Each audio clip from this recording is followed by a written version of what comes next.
It has been a couple really tough weeks for the president. Returning home, he is after his long tour of Asia. Even some tougher news here when you look at the poll numbers, at least. The numbers showing that he and fellow Democrats facing a disconnect this fall that could cost him control of the Senate. Voters, they like his policies, but not him. And Andrew, it's almost a reversal of what we saw certainly in the first term, where everybody gave him benefit of the doubt because they liked him as a person, even if they weren't positive on the policies. Now, for some reason, it's flipped. And the impact could be enormous this fall, Rich. The biggest headline is a new record low for the president's job approval. ABC and the Washington Post have his approval rating at just 41%. 52% say they do not approve. Approval numbers seen as critical for a president's party in midterm elections. These numbers will not help. And yet, when asked which party voters trust more on key issues, Obama and the Democrats win in a landslide on the major problems facing the country overall, and specifically on the economy, health care, the middle class, issues relating to women, on abortion, gay marriage, the minimum wage, and on climate change. Voters prefer Democrats. Republicans get top scores on only the federal deficit, gun control, and on spending while minimizing waste. But then, when those same voters are asked which party should control Congress, 53% now say the GOP should have control to check the president's policies.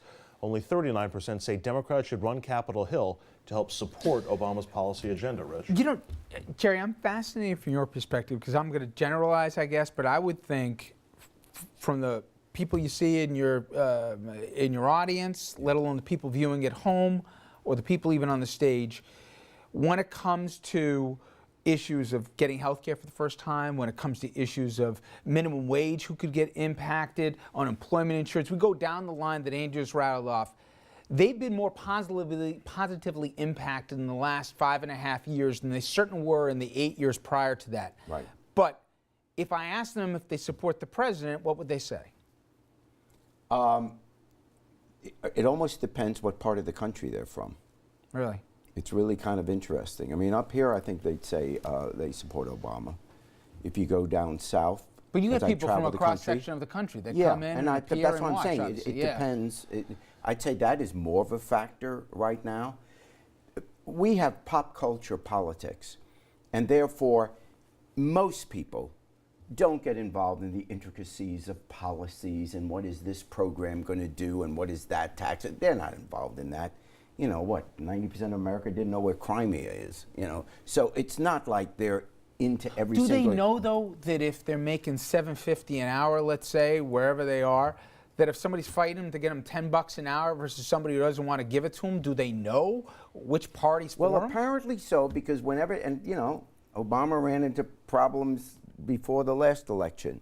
And then all of a sudden, when it really comes time to walk into that voting booth, there kind of is this instinct that if you're a working class, you're probably safer with the Democrats. You may not, you know, somehow you don't seem so macho if you say you're a Democrat. You know, if you're a Republican, by gosh, but you're you've tough. Seen you're the and so people say that, but come election day, now I'm not saying it'll happen with Congress, but I am telling you, I'd bet the farm, if Obama ran again, somehow he would win the election.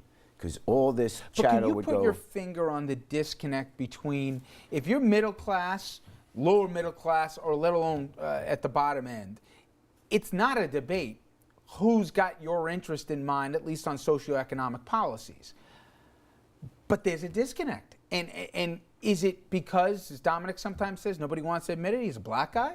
Or is it... Or is it something else? Well, there are parts, let's be honest, there are, I'm not saying a majority, obviously not a majority of the people Obama wins, but there are people in the country, in certain areas of the country, that aren't too crazy about the fact that we have a black president. I'm not saying anything that is shocking. Yeah. Clearly, there's still it's not a majority of the people. But is it messaging or is it something else that is a problem? Why is it 41% right now? Because the world is complicated and things aren't going well in the world every day. Every day, every news program leads with bad news. That's what news is. So we go with bad news. Who do you point to? You know, what, are you going to blame Senator such and such from South Dakota?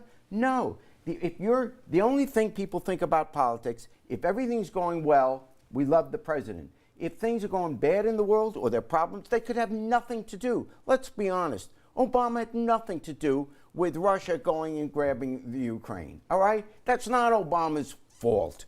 And yet, clearly his numbers have gone down. He hasn't been strong enough. What? Strong enough? We want to have a nuclear war with Russia over Crimea? You know, so it's that kind of thing. When times are tough, and times are tough, the president's going to be blamed. Bush was blamed. Clinton was blamed. Roosevelt was. When things are tough, the obstruction policy has worked. The obstruction plan from Republicans, it seems to have worked against Obama. He can't get anything done. Voters blame him. Yeah. Coming up next, Congressman Michael Grimm, Republican from Staten Island, is now charged with a laundry list of financial scandals. But most experts are betting he's going to keep his job for now. Why? Well, could it be because there's no sex in the scandal? We're going to get into that question when we come back.